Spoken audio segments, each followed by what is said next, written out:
Bismillahirrahmanirrahim. Assalamualaikum warahmatullahi wabarakatuh. Alhamdulillah, alhamdulillahirobbilalamin. Wassalatu wassalamu ala asrofil anbiya wal mursalin wa ala alihi wa sahbihi ajma'in, amma ba'du. Saya Sania Khairunisa dari kelas 1A Akuntansi Reguler. Di sini saya akan membahas sedikit mengenai tugas dan kewajiban seorang hamba kepada Allah Subhanahu wa taala. Di mana hal tersebut tentunya sudah dijelaskan di dalam firman Allah Subhanahu wa taala bahwasanya manusia diciptakan di muka bumi ini tidak lain adalah untuk mengabdi kepada Allah Subhanahu wa taala dan untuk menjadi khalifatul fil ard.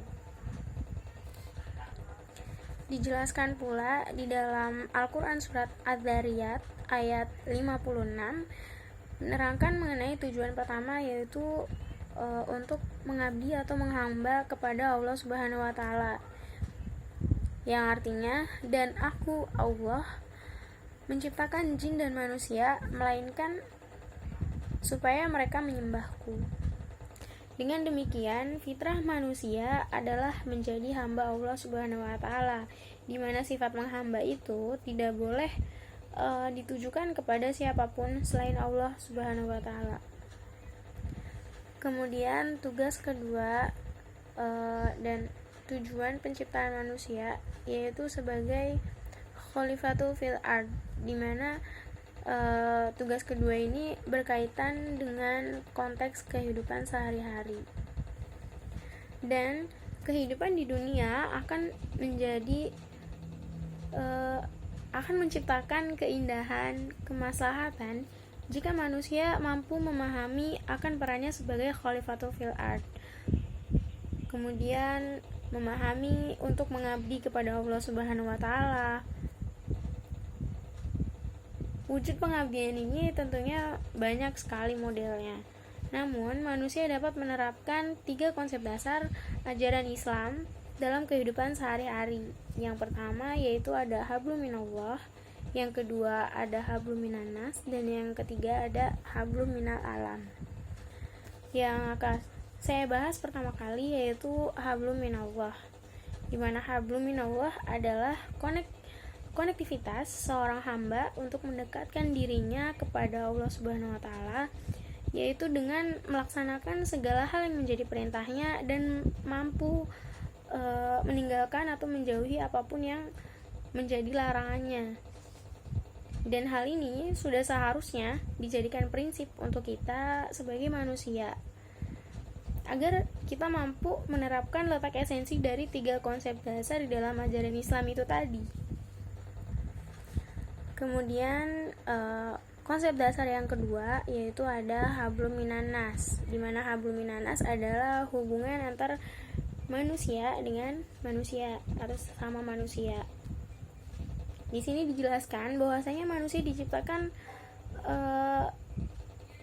sebagai makhluk sosial, di mana perannya itu tidak mungkin tidak membutuhkan bantuan. Sudah dipastikan membutuhkan bantuan, membutuhkan pertolongan dari sesama manusia. Maka manusia yang baik adalah dia yang bisa menjaga hubungan baik antara manusia yang satu dengan manusia yang lainnya. Dalam ajaran Islam, konteks ini disebut sebagai muamalah. Kewajiban kita sebagai seorang muslim di dalam menjalani kehidupan di dunia ini harus dapat menebarkan nilai-nilai kebaikan, nilai-nilai kemaslahatan di dalam hidup, seperti menebarkan nilai-nilai kasih sayang, nilai-nilai saling tolong-menolong, nilai-nilai ukhuwah, dan nilai-nilai persatuan. Jika ini mampu diterapkan, maka insya Allah kita dapat dikategorikan sebagai manusia yang akan dicintai oleh Allah Subhanahu wa taala. Amin, insya Allah.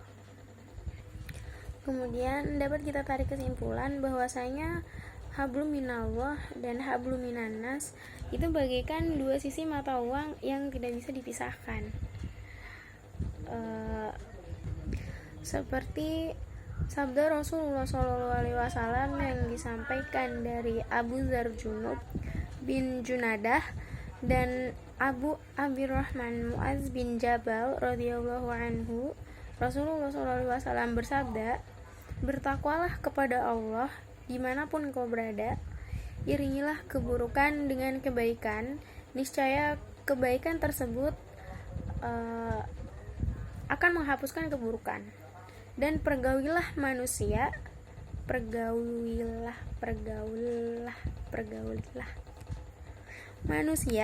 dengan akhlak yang mulia." Hadis riwayat At-Tirmizi, dan dia berkata hadis hasan sahih.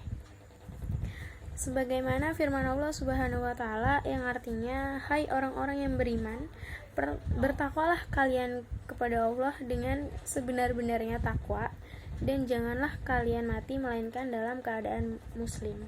Quran Surat Ali Imran ayat 102. Dan hadis di atas mengandung 3 wasiat Nabi Muhammad SAW yang sangat penting, yang berhubungan dengan hablum minallah dan hablum minannas. Yang pertama adalah perintah bertakwa kepada Allah dimanapun dan kapanpun kamu berada. Kemudian yang kedua adalah tidak menunda melakukan amal soleh, sebagaimana dijelaskan dari sabda Nabi SAW, yaitu sholat 5 waktu dari Jumat ke Jumat selanjutnya serta Ramadan ke Ramadan adalah sebagai penghapus dosa di antara waktu itu selama menjauhi dosa-dosa besar. Hadis riwayat Muslim nomor 233. Kemudian pesan yang ketiga adalah memiliki akhlak mulia. Wasiat yang terakhir ini yaitu perintah untuk memiliki akhlak yang mulia dalam hubungan sesama manusia. Contoh yang paling mudah dalam berakhlak mulia yaitu senyuman yang diiringi wajah yang berseri ketika bertemu dengan orang lain dan bertegur sapa. Dan kita memasuki ke konsep dasar yang terakhir, yaitu yang ketiga, hablum minal alam. Berkaitan dengan manusia sebagai khalifatul fil ard juga, firman Allah Subhanahu wa taala yang artinya, seandainya manusia hidup di dalam suatu negeri dengan nilai-nilai keimanan yang ketakwaan kepada Allah Subhanahu wa taala, maka Allah akan membukakan pintu keberkahan dari langit. Semua itu untuk manusia. Jadi maknanya di muka bumi ini hidup berbagai macam makhluk, namun hanya manusia yang menyandang fungsi pemimpin. Manusia dapat memanfaatkan segala yang tumbuh di atas bumi untuk kelangsungan hidupnya. Bagaimanapun, manusia mesti mengelola sumber daya dengan penuh tanggung jawab. Allah menciptakan keteraturan di muka bumi, maka dari itu manusia tidak boleh merusak harmoni yang sudah diciptakannya.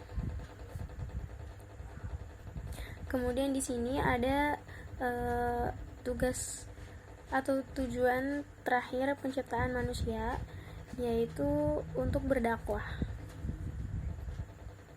Hal ini terutama diimban bagi orang-orang yang beriman kepada Allah Subhanahu wa taala. Yang didakwahkan adalah ajaran Islam sebagai satu-satunya agama yang diridhoi oleh Allah Subhanahu wa taala. Dakwahnya dapat dilakukan melalui lisan maupun perbuatan. Sasarannya dimulai dari diri sendiri, kemudian keluarga, karib, kerabat, dan komunitas organisasi setempat. Dakwah yang dijalankan tidak boleh dengan paksaan atau penghakiman, apalagi dengan menarik simpati agar orang-orang tertarik untuk mendalami agama Islam. Sudah, mungkin itu saja yang dapat saya sampaikan. Kurang lebihnya mohon maaf apabila ada salah kata dan salah-salah yang lainnya mohon diingatkan. Wassalamualaikum warahmatullahi wabarakatuh.